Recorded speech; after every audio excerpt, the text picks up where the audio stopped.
Have you ever heard the legend of the whistling man? Well, I think it's about high time you did. Long ago in the plains of Venezuela, there lived a young man who lived with his family on a farm. One day he found his father scolding his wife, telling her that she was nothing but a hussy and an unfaithful tramp, though she had done nothing wrong.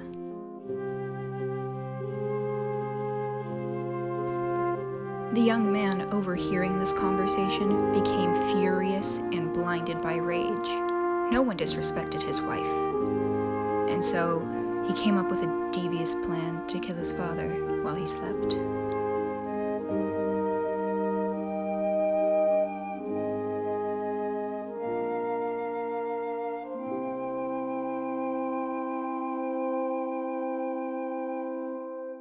Eventually, however, the boy's grandfather found out what he did, and he was so infuriated, he gathered a group of farmers to tie him to a tree. Then they whipped his back until it was raw and bloodied. After whipping him, the farmers poured salt and chili powder in the boy's wounds to make them sting. Then the grandfather put the father's remains in a sack and tied them to the boy's back. I curse you to wander these plains forever. You will be damned for all eternity. The grandfather sent him running, but not before unleashing his two vicious attack dogs, who chased him into the night. The boy's body was never found.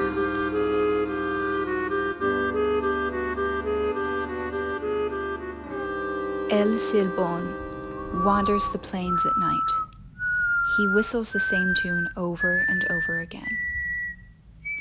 He usually preys on drunks and womanizers, but he will scare anyone who crosses his path. They say that seeing El Silbón signifies your own death, but there are ways to combat him. They say he's afraid of the barks of large dogs, whips, and chili spices, because it reminds him of his terrible demise. He's most prominently seen in the rain. But every night he wanders into a different house to count his collection of bones that he carries on his tender back. As long as one person in the house acknowledges his presence before the sun rises, nothing bad will happen. However, if nobody in the house hears him counting his collection, somebody will die very, very soon. But don't get too scared. You're only in danger when the whistling is far away from you, because that's a sign that El Silbón is close.